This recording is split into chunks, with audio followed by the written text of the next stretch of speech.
In Search of the Miraculous by P.D. Ouspensky. Chapter 1. I returned to Russia in November 1914, that is, at the beginning of the First World War, after a rather long journey through Egypt, Ceylon, and India. The war had found me in Colombo, and from there I went back through England.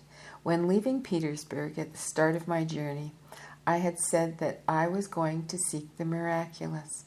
The miraculous is very difficult to define, but for me this word had a quite definite meaning. I had come to the conclusion a long time ago that there was no escape from the labyrinth of contradictions in which we live, except by an entirely new road, unlike anything hitherto known or used by us. But where this new road or forgotten road began, I was unable to say. I already knew then, as an undoubted fact, that beyond the thin film of false reality, there existed another reality, from which, for some reason, something separated us. The miraculous was a penetration into this unknown reality, and it seemed to me that the way to the unknown could be found in the East. Why the East? It was difficult to answer this. In this idea there was perhaps something of romance, but it may have been the absolutely real conviction that in any case nothing could be found in Europe. On the return journey, and during the several weeks I spent in London, everything I thought about the results of my search was thrown into confusion by the wild absurdity of war and all the emotions which filled the air, conversation, and newspapers, and which, against my will, often affected me. But when I returned to Russia and again experienced all those thoughts with which I had gone away, I felt that my search and everything connected to it was more important than anything that was happening, or anything that could happen in a world of obvious absurdities.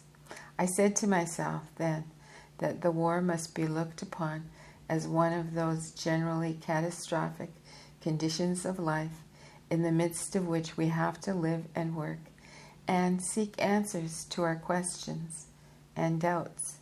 The war, the great European war, in the possibility of which I had not wanted to believe, and the reality of which I did not for a long time wish to acknowledge, had become a fact.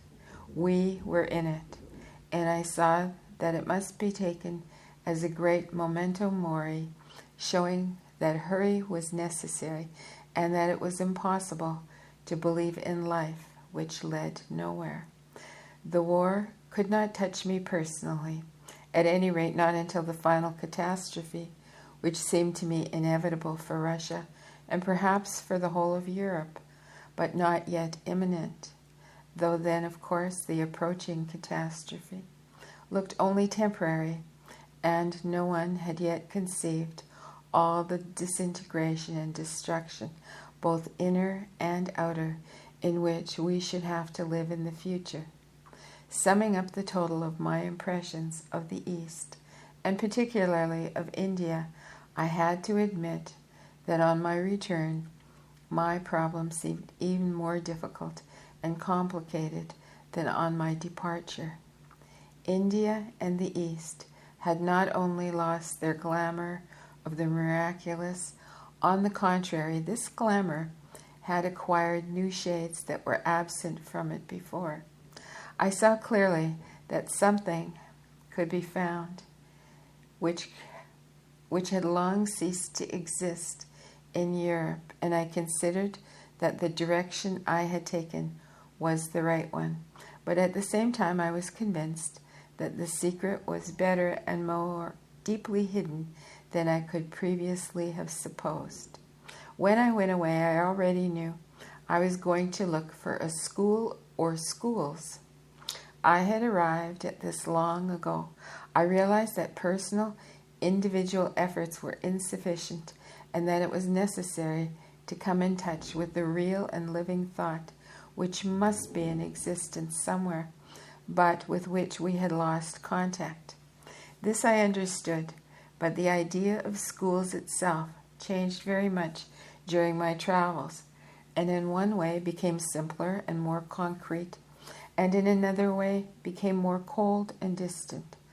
I want to say that schools lost much of their fairy tale character.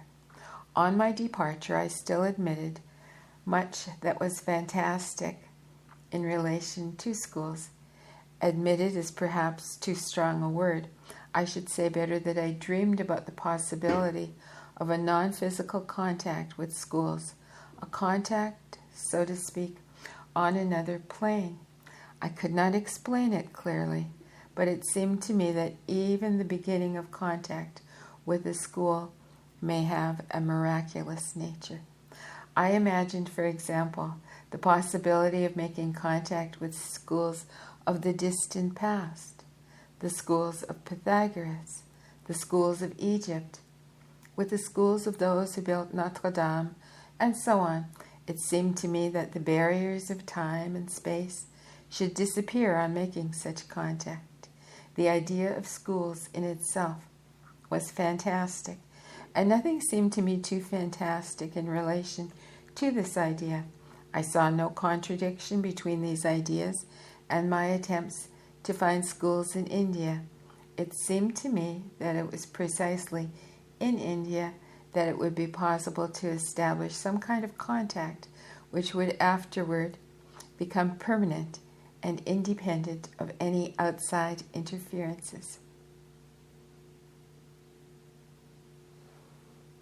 And I'm going to pause here and continue next time. Please subscribe, and till soon.